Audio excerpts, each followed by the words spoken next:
In the opening scenes of the film, the picturesque landscape of Italy serves as a backdrop as American socialite Catherine West steps onto Italian soil, enveloped by a swarm of journalists. Their cameras flash and questions barrage her, echoing the tragic loss of her husband, Robert, a prominent Texas oil magnate whose life was claimed in a car accident. Despite the chaos surrounding her, Catherine maintains a composed facade, her expression guarded as she navigates through the throng, guided by her composed lawyer, Brian Sanders, to a secluded Italian villa. The villa, draped in elegance and history, becomes Catherine's temporary refuge, a sanctuary where her grief and bewilderment find solace in the tranquil Italian countryside. Here, amidst the haunting beauty, she grapples with the enormity of her newfound inheritance, Robert's staggering $200 million estate, and the weight it places upon her shoulders. Amidst this emotional maelstrom, a chance encounter intertwines Catherine's fate with that of Peter Donovan, a charming and resourceful young American from Boston. Fate, or perhaps coincidence, leads Peter to Catherine's doorstep, his car sputtering to a halt in the vicinity of her secluded abode. Through a blend of wit, charisma, and an endearing persistence, Peter manages to weave himself into Catherine's world, even as she initially rebuffs his advances. Their dynamic unfolds in an intricate dance of attraction and resistance. Catherine, enveloped in grief and guarded by her past, is initially wary of Peter's advances. Yet, the irrepressible charm and magnetic charisma of the young man begin to thaw the icy barriers she erected around herself. A delicate interplay ensues between the poised, enigmatic Catherine and the spirited, audacious Peter. Despite her initial reservations, Catherine finds herself drawn into a whirlwind of emotions, succumbing to the allure of Peter's irreverent charm and the intoxicating freedom he represents. Their connection burgeons into a fiery and clandestine affair, the secluded villa witnessing stolen moments of passion and vulnerability. Amidst the Italian vistas and moonlit nights, Catherine and Peter navigate a realm where desire clashes with societal expectations and the constraints of Catherine's grieving heart. Their liaison, shrouded in secrecy and fueled by passion, becomes a testament to the complexities of love, loss, and the uncharted territories of the human heart. And within this intricate tapestry of emotions, the enigmatic Catherine and spirited Peter embark on a journey where boundaries blur, and the fine line between love and liberation begins to fade. In the bustling streets of London, Catherine finds herself immersed in a world foreign to her, facing the daunting prospect of meeting her late husband's irate relatives. The air is thick with tension as she steps into the opulent estate, greeted by disdainful glances and simmering animosity. The relatives, ensconced in their own bitterness, lash out at Catherine, accusing her of marrying into their family solely for financial gain. Despite Catherine's attempts at reconciliation and explanations about her genuine feelings for Robert, her words fall on deaf ears. Their hostility hangs heavy in the air, leaving Catherine feeling isolated and misunderstood, a solitary figure amidst the familial storm. As the night deepens, a palpable sense of unease grips Catherine within the confines of the grand estate. The eerie silence is disrupted by faint but distinct sounds, indicating an intruder. Alarmed, Catherine's instincts scream danger, but her concerns are dismissed by Teresa, the housekeeper, who attributes Catherine's unease to alleged substance abuse, a claim that only fuels the relatives' disdain for her. Amidst this atmosphere of distrust and isolation, Catherine seeks solace in the presence of Peter, inviting him to spend time with her at the villa. However, their plans take an unexpected turn with the sudden arrival of Eva, Peter's effervescent and spirited sister. Eva's arrival injects a burst of life into the somber surroundings, her youthful exuberance and warm demeanor offering a refreshing contrast to the tension that permeates the villa. In the company of Peter and Eva, Catherine experiences a brief respite from her troubles. Their shared moments bring laughter, camaraderie, and a sense of belonging that Catherine has long yearned for. The siblings' companionship acts as a balm to Catherine's wounded spirit, offering glimpses of joy and light in the midst of her turmoil. Through Eva's infectious energy and Peter's unwavering support, Catherine finds herself momentarily liberated from the suffocating weight of her husband's legacy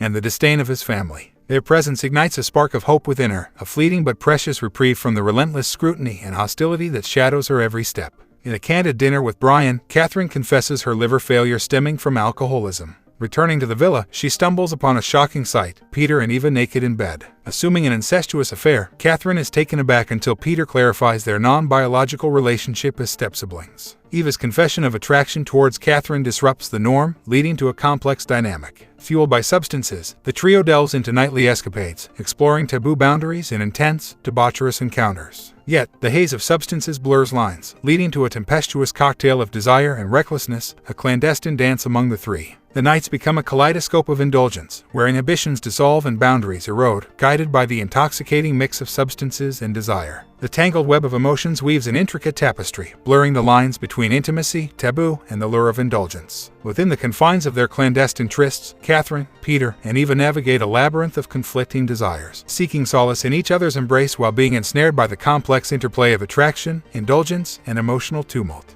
The narrative takes a dark turn as Catherine, consumed by self-loathing and fueled by alcohol, erupts into a drunken rage, demanding Peter and Eva leave the villa. Initially complying, the siblings return, wielding physical aggression, seizing control, and subjecting Catherine to torment while coercing her to drink. In a bid for freedom, Catherine brandishes a gun, firing at Peter in desperation. However, her actions bear no consequence as the gun held blanks, a revelation that dawns on Catherine in her disoriented state. Sedated by Eva's machinations, Catherine drifts into unconsciousness, only to awaken bound and gagged, trapped in a nightmarish scenario orchestrated by the very individuals she sought solace in. The arrival of Brian, shrouded in concern, is met with a twisted narrative spun by Peter, masking the truth behind Catherine's plight. Deception becomes their shield as Peter fabricates a tale of Catherine's alleged suicidal ideation and descent into depression, concealing the twisted manipulation and coercion orchestrated by him and Eva. In this house of horrors, Catherine finds herself ensnared, trapped by deceit and cunning manipulation, her distress buried beneath the facade orchestrated by the very perpetrators of her anguish. As the tendrils of deceit tighten their grip, Catherine's desperation for liberation intensifies, a flicker of hope dimming amidst the suffocating web of lies spun by Peter and Eva. Locked in her upstairs bedroom, Catherine endured relentless torment at the hands of Peter and Eva, the malevolent siblings who reveled in her captivity. Their cruelty knew no bounds. They reached new heights of depravity by serving her a revolting meal, a live toad, a sickening reminder of her powerless state. Each moment under their oppressive watch compounded Catherine's anguish, an unending nightmare she couldn't escape. The torment escalated when Peter and Eva presented her with a chilling concoction, a mix of whiskey and an unsettling amount of barbiturates. Accompanying this lethal brew was a fabricated letter, a cruel deception proclaiming Brian's tragic demise in a plane crash. It was a calculated move, a manipulative strategy to prey on Catherine's fragile emotional state, coercing her towards a fatal decision. Yet, against all odds, Catherine summoned a shard of resilience from within, breaking free from the confines of her captivity. With a desperate determination driving her, she navigated the villa's labyrinthine corridors, her heart pounding in sync with each hurried step. The attic became her sanctuary, a haven she sought in her relentless pursuit of freedom. As she ascended to the roof, a whirlwind of emotions churned within her, fueled by an unquenchable thirst for escape from the clutches of her tormentors. On the precipice of the roof, the world seemed to spin in a disorienting frenzy. It was then that Brian arrived, his presence momentarily offering a glimmer of hope in the bleakness that surrounded her. However, what should have been a beacon of salvation turned into a chilling revelation. In Brian's eyes, Catherine detected a transformation, an unsettling shift from concern to something far more sinister. Her heart sank as she lost her precarious balance, plummeting downwards, her body colliding with the veranda below in a sickening cacophony of bone against stone. Brian, assuming the role of a rescuer, swept the injured Catherine into his arms. In that fleeting moment, their eyes locked in a desperate exchange of unspoken emotions. But the facade shattered as Brian's demeanor hardened, revealing the true extent of his malevolence. With a cold resolve, he callously cast her off the veranda, her fate sealed as she met the unforgiving surface of the driveway below. Amidst the aftermath of this tragedy, Brian orchestrated a meticulous facade of grief. He meticulously fabricated not one but two suicide notes, manipulating Peter into playing his part in this deceitful narrative. The web of betrayal unraveled, exposing Brian's true identity as the conniving uncle of Peter and Eva. The sinister scheme, crafted in the shadows of familial ties, lay bare, the calculated ploy to usurp Catherine's estate, snatched away in moments of misplaced trust. Thus, the narrative unveiled the depths of human treachery, the sinister darkness lurking behind facades of kinship.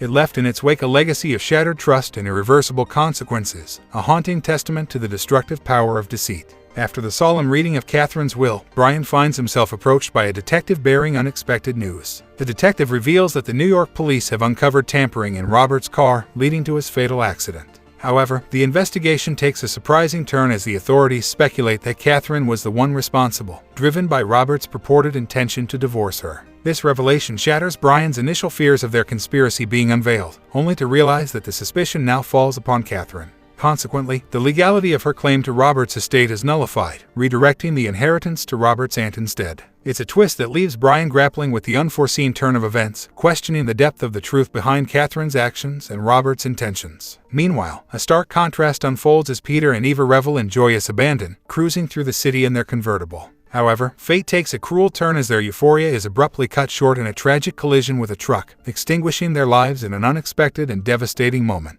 The demise of Peter and Eva, set against the backdrop of their carefree drive, adds a stark and poignant note of finality to the intricate web of events, leaving behind a trail of unanswered questions and a tale woven with threads of deceit, tragedy, and unexpected twists.